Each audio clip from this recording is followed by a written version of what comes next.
The day was winding down, and the narrow streets of the city were filled with long shadows that made any passerby feel slightly uneasy.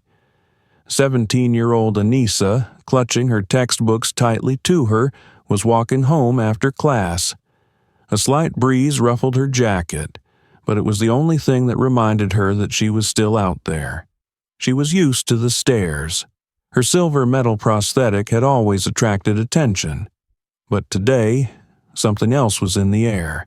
Not just curiosity, a menacing attention that made her heart clench. He stood on the street corner, a man in uniform, massive, with a cold, tenacious stare. Her eyes met his for only a moment, but it was enough to make everything go wrong. He took a step forward, squinted, and commanded in a loud, almost ominous voice, "Hey, you! Stop!" Anissa froze. Before she even realized what was happening, he was coming toward her. His heavy boots thudded on the sidewalk, making her breathe faster. "What's in your bag? What are you here for?" The cold tone sounded like he was facing a hardened criminal. I'm just coming home," she mumbled, trying to keep her voice from shaking. The policeman looked her over from head to toe. His eyes lingered on her prosthesis, and the corners of his lips curved into a contemptuous grin. "Home?" he repeated, stretching the words. "With a prosthetic? You probably like to carry other people's stuff around with you, don't you?" Anissa felt her cheeks begin to burn. It wasn't just humiliation. It was a deliberate desire to trample her. "It's just a hand." "It doesn't matter," she said, feeling her voice lose confidence. "It does." He took a step closer. "I've seen your kind, hiding your toys, thinking we won't notice. But I see everything." The crowd around them began to slow their step. People watched, but no one intervened. Every glance was soaked with indifference. Anissa felt trapped, his shadow covering her like a dark cloud before a storm. Her fingers clenched nervously on the strap of her bag. She knew that resistance would accomplish nothing. This was the moment when there was no truth, just his power. "You're wrong," she tried to object, but he only grinned and grabbed her shoulder sharply. "Wrong?" His face contorted in feigned surprise. "I'm never wrong. This meeting was the beginning of something that would change everything." Neither Anissa nor the policeman had any idea that this intersection would become the arena where prejudice and truth would collide. His grip on her shoulder tightened, as if he was trying to convince himself of his power by squeezing her frail figure. Anissa stared straight into his eyes, trying to understand what hatred lurked behind that form. "So, you're the kind of guy who thinks he can walk our streets and do whatever he wants?" His voice was louder than it needed to be, as if he were deliberately attracting the attention of passers-by. "I'm just going home," she replied calmly, though inside she was seething with anger and humiliation. "Coming home?" He chuckled, casting a quick glance at her prosthetic. "Why, couldn't Daddy buy you a normal arm so you wouldn't be embarrassed?" The words hit her like a whip blow. She knew it was useless to answer him, but inside she was screaming, "Don't be silent! It's just a prosthesis and it doesn't make me worse. You have no right to say that," she said firmly. "I don't have the right." He took a step back, looking her over from head to toe. "You think you're the queen here, don't you? Walking around with that iron of yours like you're special?" The crowd around him grew a little denser, and muffled whispers were heard among the spectators. But no one interfered. No one threw even a word of encouragement. "I've done nothing wrong. You have no right to detain me." Her voice shook, but she tried to hold it together. The policeman narrowed his eyes as if her words were a personal challenge. "You know what I think? I think you're the kind of guy who's used to getting everything at someone else's expense. You steal, you cheat, and then you expect us cops to feel sorry for you. But I can see right through you. You're not that special. Just another—" He stopped talking for a second, looking her straight in the eye. "Just another small-time con artist who thinks her prosthetics can cover her dirty deeds." Those words pierced her like a knife. It wasn't just a blow. It was an open display of hatred based on something she couldn't change. "I won't let you talk to me like that." She lifted her chin, her voice getting firmer. "You won't let me." He leaned closer, his face becoming menacing. "Listen to me, girl. You better know your place. You think you can be smart? With looks like that, with hands like that? No one will listen to you. And I'm gonna make sure you understand that." Her eyes met his, full of a mixture of anger and fear. At that moment, she realized he was enjoying his power, his pleasure growing at her attempts to defend herself. "Turn around and put your hands against the wall," he growled. "What?" She couldn't believe her ears. "You heard me. I want to make sure you're not carrying anything illegal. Or should I call for backup?" Anissa knew that resistance would only make things worse. She turned slowly, feeling her heart thudding in her chest. People were watching, whispering, but no one intervened. The policeman shoved her sharply against the wall, grabbing her roughly by the shoulder. "Too much fuss over nothing," he muttered, starting to search her. "That's what happens when people like you are let on the street." Her pride had been trampled. Tears came to her eyes, but she wasn't going to show them. Inside, she swore to herself that this man wouldn't break her, but she didn't know how far he would go. Every movement of his hands, every insult he threw, cut her like a knife. And somewhere in the back of her mind, she was beginning to realize that this night would be the moment that would change her life forever. Let's pause for a moment. Write in the comments where you are hearing our stories from. Have you or someone you know had similar situations where you faced injustice or prejudice? Share your experiences. It's important. Don't forget to subscribe so you don't miss the continuation of this and other compelling stories. And now we continue. Anissa stood against the cold brick wall, feeling her heart pounding in her chest like a drum of alarm. The policeman rifled through her belongings, throwing sharp glances around as if he hoped to find something to justify his actions. The crowd around them was thickening, but no one took a step forward. Some held their phones in their hands, filming what was happening, but their faces remained impassive. "Tell me honestly," the cop growled, turning to her. "How many times have you been caught before?" "I didn't do anything." Anissa's voice was quiet but full of anger. "You didn't do anything?" He threw her bag to the ground, papers and books scattered on the sidewalk. "That's what you all say when you get caught, and then you expect us to take your word for it. But you know what?" He leaned in closer. "I don't believe you. I never have." Anissa inhaled deeply, clenching her hands into fists to keep the tears from betraying her.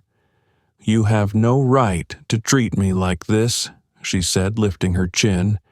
"It's against the law." Those words seemed to ignite even more hatred in him.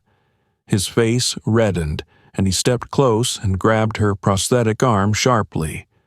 "Against the law?" He laughed, but there was no mirth in his laughter. "Tell that to anyone who believes your fairy tales. Do you think your toy arm gives you the right to swing?" He yanked her arm roughly, making her wince in pain. Anissa screamed, but her voice was drowned out by the rumble of cars and the murmur of the crowd. "Let me go!" she shouted, but that only spurred him on. You dare tell me what to do?" He shoved her against the wall, his weight pressing her down, making her unable to move. "You should be grateful I'm not calling for more patrols." Tears rolled down her cheeks, but she looked him straight in the eye, trying to maintain some shade of dignity. "This isn't right," she whispered, panting. "Wrong?" He laughed again. "It's not right that you're free. I know your kind. Mud that clings to others and drags them down. That's what you are." On the sidewalk, one of the girls in the crowd raised her phone higher, snapping a close-up shot, but no one came out of their comfortable cocoon of observation. The whispers grew louder, but there was no support. "Why are you doing this to me?" Anissa finally shouted out. Her voice cut through the air, but her words didn't reach him. "Because I can," he replied icily. These words, spoken almost in a whisper, were the last straw for her. She felt her hatred of injustice burning brightly inside her, but physically she could do nothing. "Look at her," he thundered, addressing the crowd. "Is this the future you want? A girl with a prosthetic limb to teach you what's right and what's wrong?" The crowd was silent. Some turned away, some kept filming. Anissa felt her world crumbling. She was alone, but she knew this wasn't the end. She couldn't know how soon her truth would come out, how this moment would be the starting point for something more. But for now, she was just a silent victim whose words were drowning in power and hatred. The words no longer made sense. Anissa realized this when her next attempt to defend herself was interrupted by the officer's loud, threatening tone. "You dare to contradict me? You're not even worth my time." She was silent. Not because she had no more strength, but because every phrase she said, every argument she made, only fueled his hatred. The policeman seemed to savor this moment, turning her resistance into fuel for his anger. "Look at me when they talk to you." His voice sounded like an order. Anissa raised her head. Her tear-filled eyes met his cold, dismissive gaze. She saw him not just as a man, but as a symbol of all the injustice she had faced. "That's better," he grinned, taking a step back, but only to continue his humiliation. "You expect me to believe you're just an innocent girl with textbooks? Your demeanor says otherwise." He bent down and picked up one of her textbooks, inspecting it with a mocking look. "Smart, huh?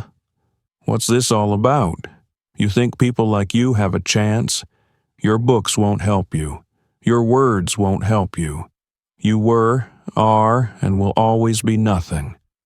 The crowd around him froze, as if hypnotized by the scene. No one intervened, even as his voice grew louder and his gestures more threatening.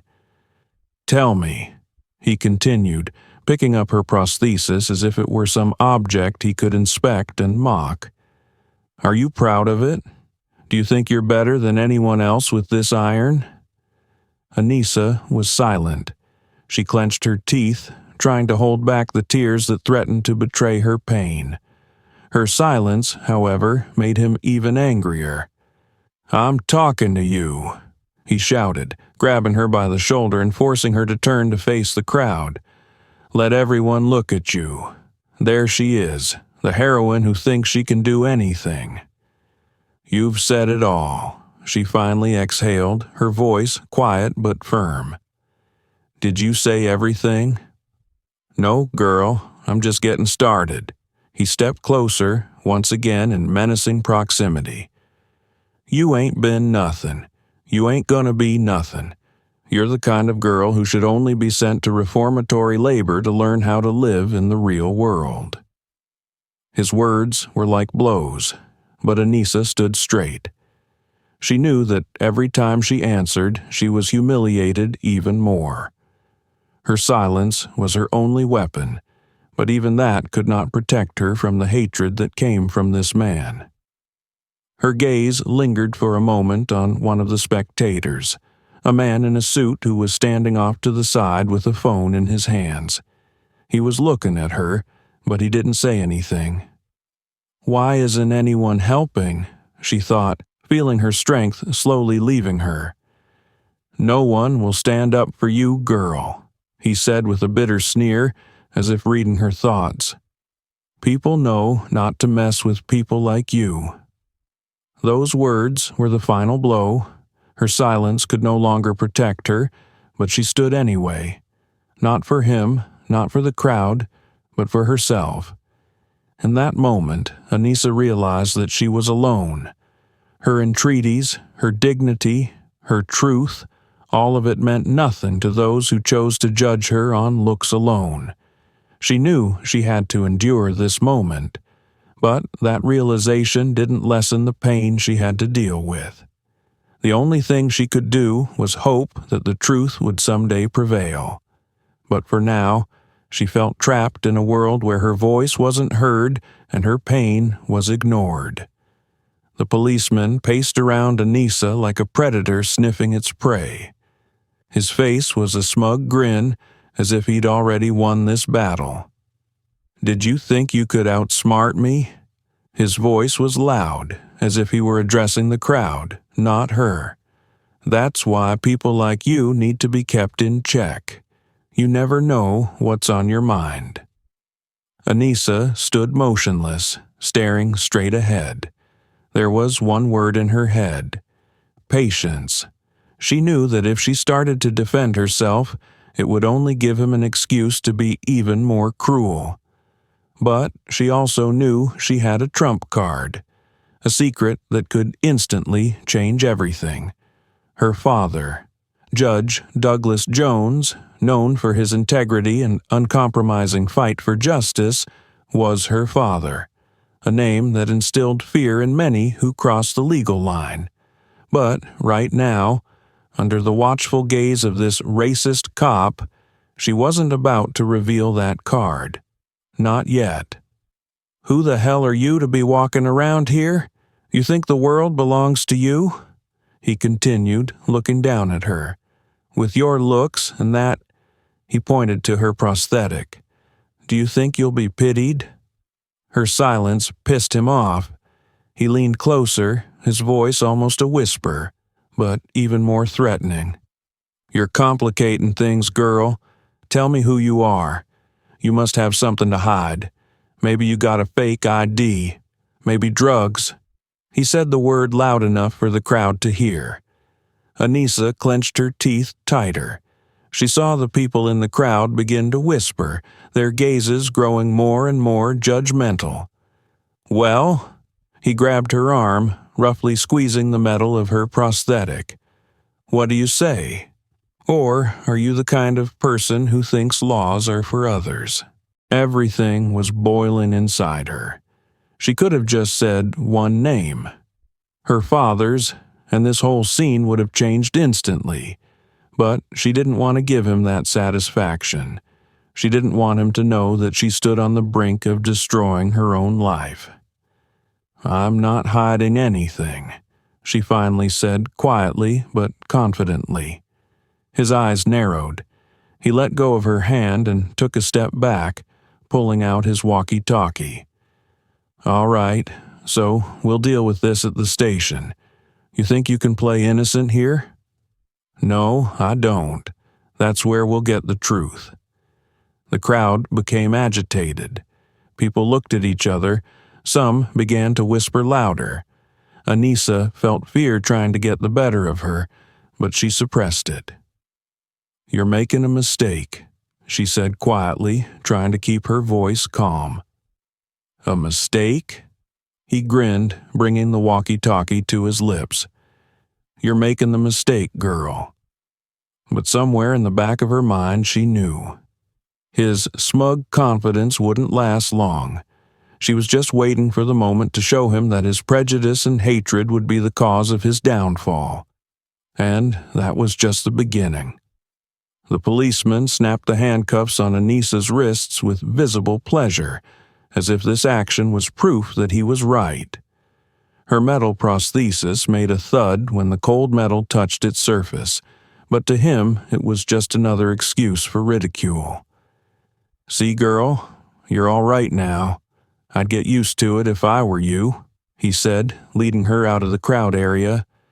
Her silence irritated him, but he pretended to enjoy his power. Taking her to the station was not just a job, but a way for him to show everyone that he had every right to judge people as he pleased. Inside the police car, sitting in the back seat, Anissa felt the weight of what was happening. Her heart was beating fast and scenes from her recent humiliation were replaying in her mind. She could have broken down, could have let fear overcome her, but instead she focused on one thing. She had a trump card. When the car stopped in front of the station, the policeman abruptly opened the door. "Come on, get out. Let's see how you look against the gray walls. I think it'll suit you." His words were full of venom, but Anissa didn't dignify them with a response. Her gaze was calm, almost icy, and that seemed to anger him even more. "You're entitled to one call," he grinned as they entered the room. "I wondered who would even pick up the phone for someone like you." Her hand trembled as she picked up the phone.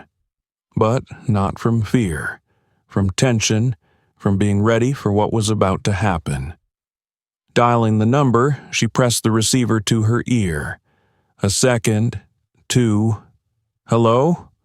I heard a familiar, confident voice on the other end. "Daddy." Her voice shook a little, but she pulled herself together. "I've been detained." "What?" His voice changed instantly, filled with anxiety. "Who? Where are you? What happened?" "The policeman. He—" Her voice trailed off, but she continued. "He detained me for no reason. I didn't do anything, but he threatens me, insults me." A second of silence, and then his voice sounded as cold and hard as a hammer blow.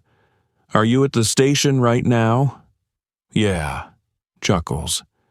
"Listen to me carefully," he said, and his voice filled her with power. "You say nothing more. Let this man do whatever he wants. I'm on my way. He doesn't know who he's messing with yet." She hung up the phone, feeling her body begin to relax for the first time all day. But it was only temporary relief. The policeman stood beside her, arms crossed over his chest. "Who was it?" he asked, his tone mocking. "Someone who will answer your questions," she said calmly, looking straight into his eyes. He laughed, shaking his head. "You know, girl, I've seen your kind 100 times. You think someone's going to come and save you now? You'll see. Nobody saves people like you." But he was wrong. He didn't even realize how wrong he was. As Anissa sat in the waiting cell, she heard a car's brakes howling outside. Then heavy footsteps sounded. A tall man with an iron gaze entered the room. His face was familiar to anyone who had ever turned on the news. Judge Douglas Jones. "Where is my daughter?" His voice was loud, cold, and threatening. The policeman behind the counter froze. He knew who it was, but the one who had detained Anissa came closer, not realizing how serious the situation had become. "Who are you?" he asked dismissively. "I'm the man who will destroy your career," Jones replied, looking at him as if he could destroy him with a single glance. This was the moment when the policeman's world began to crumble. But he did not yet know how close he was to falling. Let's pause for one more brief moment. Write in the comments where you're hearing our stories from. Have you or someone you know ever experienced injustice or prejudice? Share your stories because they are important. And don't forget to subscribe so you don't miss the continuation of this story. And now we continue. The police station was in its usual bustle, phones ringing, papers rustling, muffled conversations. Anissa sat on a hard chair in the corner, her hands still handcuffed. The policeman who had detained her was strolling nearby, casting mocking glances at her. "So, how do you like it here?" "Get used to it," he grinned, leaning against the table. "You think someone's going to come to your rescue? There are dozens of people like you here every day." Anissa was silent, her gaze fixed on a single point on the floor. She knew her father was on his way, but she wasn't about to give the man any hint of her confidence. "Hey, I'm talking to you." The policeman raised his voice, irritated by her silence. "Or do you think you can ignore me?" He stepped closer, his face dangerously close to hers. "You know what I think," he whispered, his voice soaked with venom. "I think you're used to getting everything for free. You think your looks and that, prosthetics are going to get you a free pass? You're wrong." Anissa clenched her teeth, trying not to react to the provocation. She could feel the tension building, but she knew that any word from her side would only make things worse. "Is there nothing to say?" he went on, enjoying his supposed power. "People like you always keep quiet when they're pushed to the wall." At that moment, the door of the station opened and a tall man in a strict suit entered the room. His confident gait and cold gaze immediately attracted the attention of those present. "Where is my daughter?" His voice sounded loud and clear, making everyone turn around. The policeman standing next to Anissa frowned. "And who are you?" he asked, trying to keep the confidence in his voice. "Judge Douglas Jones," the man replied, his eyes fixed directly on the officer. "And I demand the immediate release of my daughter." The policeman's face went pale. He recognized the name, and the realization of who he had apprehended began to come to him slowly. "Yeah, I didn't know," he began, taking a step back. "Of course I didn't," Jones interrupted him, coming closer. "You let your prejudice and power cloud your common sense. Now you will answer for your actions." Anissa raised her eyes to her father, feeling the tension in the room reach its limit. The silence in the air was deafening. "Uncuff her," Jones ordered, not taking his eyes off the policeman. The officer hastily took out a key and released Anissa, his hands trembling slightly. "Yeah, I was just doing my job," he mumbled, avoiding the judge's gaze. "Your job doesn't include humiliation and bias," Jones replied coldly. "I'll see you in court again." He turned to his daughter, his face softening. "Are you okay?" he asked, putting his hand on her shoulder. Anissa nodded, feeling tears of relief come to her eyes. "Yes, Dad. It's all right now." They headed for the exit together, leaving behind the stunned policeman in a silence that foreshadowed the storm of consequences to come. The policeman, who until recently had looked like the epitome of self-confidence, now stood at his desk with his hands clasped behind his back. Judge Douglas Jones, tall and imposing, sat opposite him. An invisible wall seemed to hang between them, about to collapse under the weight of the words they had spoken. "Do you realize who I am?" Jones began, his voice calm, but there was a threat lurking in the silence. "Yes, sir, The policeman tried to speak confidently, but his voice betrayed his nervousness. "You don't have to call me sir," Jones said. "You can call me the man who's deciding your fate right now." The policeman froze. His gaze rested for a moment on the door, but it seemed too far away. "Do you know how many years I've dedicated to fighting for justice?" Jones continued, leaning forward slightly. 30. 30 years in which I've seen everything. Bias, abuse of power, racism. But I never expected to see anything like what I saw today with my daughter. I was acting in accordance with the law, The officer attempted to object. Legally? Jones grinned, his voice filled with sarcasm. Show me the law that says you can detain an innocent man just because he doesn't look like you. Where does it say you can humiliate her because of the prosthetic she wears with pride? Where is your statute that allows you to say such vile words? The policeman turned pale. His hands trembled slightly, but he tried to keep his face straight. It was a misunderstanding. Misunderstanding? Jones's voice grew louder, but he remained in control. It was a deliberate demonstration of your hatred. You didn't see a person in front of you, but an object of humiliation. There was a heavy silence in the room. The policeman tried to find words, but all he could say would sound like a pathetic attempt to justify himself. Do you think it will go away? Jones continued, looking straight into the officer's eyes. I can contact your superiors right away. I can make a fuss in the press. Do you have any idea what would happen if I did that? Please. The policeman squeezed out, his voice full of desperation. Please. Jones frowned. Are you asking for mercy? Where was your pity when you abused my daughter? Where was your understanding when you humiliated her in public? The policeman looked away, his breathing becoming intermittent. You know, Jones said, leaning back in his chair, my daughter could tell you what real power is. It's not a uniform. It's not a weapon. Real strength is seeing a person, not the color of their skin, not their looks. The policeman was silent, as if the judge's words had finally broken him. You will lose your position, Jones said, standing up. You'll be a symbol of how low the system can fall. And you know what?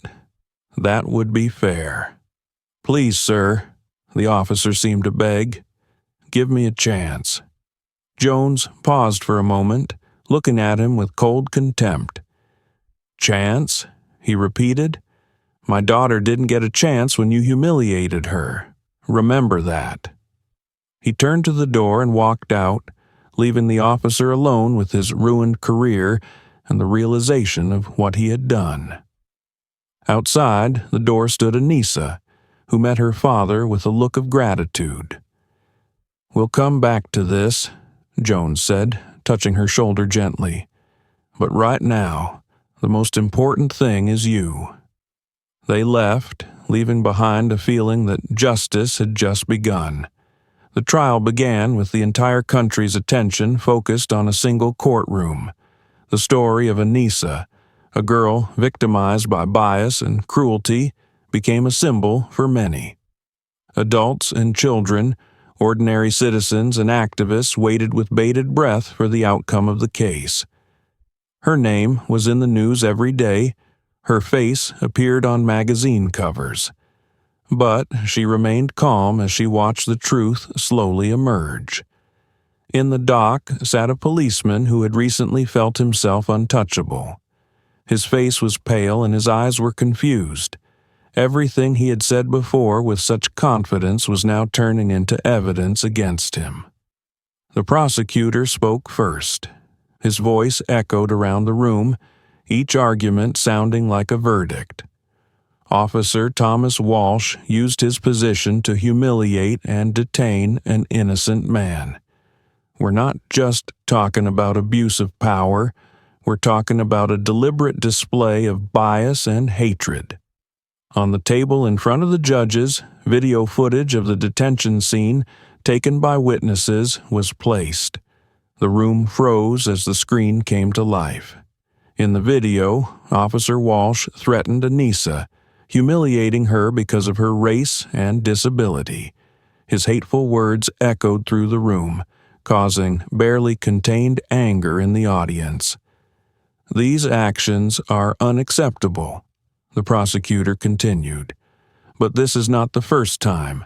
We will present evidence that Walsh systematically used his position to attack the vulnerable. Witnesses began to testify, A man who had once been detained by Walsh was called to the stand. His story was frighteningly similar: humiliation, insults, unjustified arrest. He only stopped me because I was in a neighborhood where he said people like me didn't belong, the witness said, his voice shaking, but he continued. It wasn't just an arrest. It was an attack on my dignity. Another witness, a young woman, described how Walsh had insulted her at the station, calling her unworthy of being in society. There was silence in the courtroom, interrupted only by the sound of pages being turned. At this time, a massive protest unfolded outside the court. People took to the streets with placards calling for justice and denouncing systemic racism. Crowds chanted her name and demanded that Walsh be held fully accountable for her actions.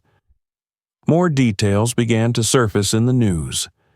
Journalists conducted their own investigation and found dozens of instances of Walsh overstepping his authority.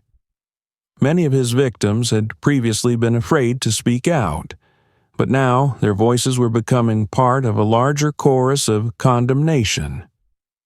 This is not just a case against one person, analysts said. This is a system-wide issue. On the fourth day of the trial, defense counsel attempted to justify Walsh's actions. His arguments did not seem to resonate with either the judge or the jury. My client acted as instructed, the lawyer said, avoiding eye contact with the audience. There was no personal hatred in his actions, but the prosecutor immediately raised an objection. As instructed? Then why was his words hateful? Why did his actions go against the very idea of justice? Anissa's testimony came to a climax. She calmly but firmly recounted what she had experienced. Her words pierced everyone present. I saw in his eyes not law, but hatred. I wasn't a person to him. I was only an object to be bullied. By the time the verdict was announced, the hall was full. People sat waiting, holding their breath. The judge looked at the defendant and said, "Officer Thomas Walsh, you have been found guilty of abuse of authority, bias, and violation of citizens' rights." These words caused a storm of applause in the hall. Walsh sat with his head down, his face lifeless. He realized he would never wear the uniform again. But the case did not end there. It was the impetus for sweeping reforms in the police, overhauling procedures and increasing accountability. Anissa and her father became symbols of the struggle for justice, their voices louder than ever. The price of bias for Walsh was devastating. But an even greater price was paid by the system that had allowed him to act this way for years. Now that debt was beginning to be repaid, the court's decision was a thunderclap. The whole city, and then the whole country, discussed the verdict of Officer Thomas Walsh. He was found guilty on all counts: abuse of authority, bias, and degradation of human dignity. The sentence was harsh: dismissal without reinstatement, loss of all benefits, and, most painfully for him, the destruction of the reputation he had spent years building. But even after the verdict was announced, the tension did not subside. A heated public debate ensued. Some supported the trial as fair, while others argued that Walsh was a victim of the system. The day after the trial, Walsh was removed from his post. His name was removed from the roster of active police officers, and his picture disappeared from the walls of the station. For him, it was like the erasure of his existence. However, his downfall did not end there. The press kept him on his toes. Journalists found more and more details about his career, uncovering instances where he hid evidence, intimidated witnesses, and used his position for personal gain. He could no longer go out on the street without judgmental stares and cameras pointed in his direction. For Anissa and her father, this story was the beginning of a new chapter. After the trial, people came up to them to express their gratitude and support. They were hailed as symbols of the struggle for equality and justice. But for Anissa, this fame was burdensome. She remembered every word Walsh had spoken, every humiliation, every pain. Those wounds, though invisible, stayed with her forever. "You were strong," her father told her when they spoke together at one of the rallies. "You made it through. And because of you, we were able to make a difference in this world." But inside herself, Anissa knew that the experience had left scars that would never fade. Anissa and Walsh's story launched a wave of reforms in the police system. New training programs were introduced to eliminate racism and bias. Hotlines were opened for those who experienced injustice, and authorities began to pay more attention to complaints against officers. Anissa's father, Judge Jones, became the voice of this change. His speeches were heard in every corner of the country, and he insisted that the fight was not over. "We have achieved justice for one man," he said at an event, "but that is only the first step. We need to get justice for all." Despite the support of the community, inside herself, Anissa continued to struggle with the memories. She remembered that day, the humiliation, the indifference of the crowd, the cold metal of the handcuffs. Sometimes she had nightmares where she was standing in front of Walsh again, his mocking voice in her ears. But every time she woke up, she found the strength to move on. "You are not alone," her father told her one day when he saw her brooding. "We are together, and every step you take helps not only you, but others as well." These words became a support for her. She started speaking at events, telling her story, inspiring others not to be afraid to fight for their rights. The story of Walsh and Anissa was a lesson for society. It showed how deeply rooted prejudice is and how important the fight for equality is. But for Anissa, it was a lesson that justice does not always bring relief. She stood at the window of her house, looking out at the sunset. She had a book in her hands, which she tried to read, but her thoughts returned to the events of the past. "This isn't over, is it?" she asked her father, who came into the room. "No, it's not the end," he replied, smiling. "This is just the beginning." And she believed him, because despite all the wounds, despite the pain that remained, she knew that her story had managed to change something in this world, and it was worth it. Write in the comments what you think about this story. Have you or someone you love experienced racism or injustice? Your stories are incredibly important to us, and we appreciate each and every one of you. Don't forget to subscribe to our channel and give us a like to support us. Thank you for being with us. We wish you a good day.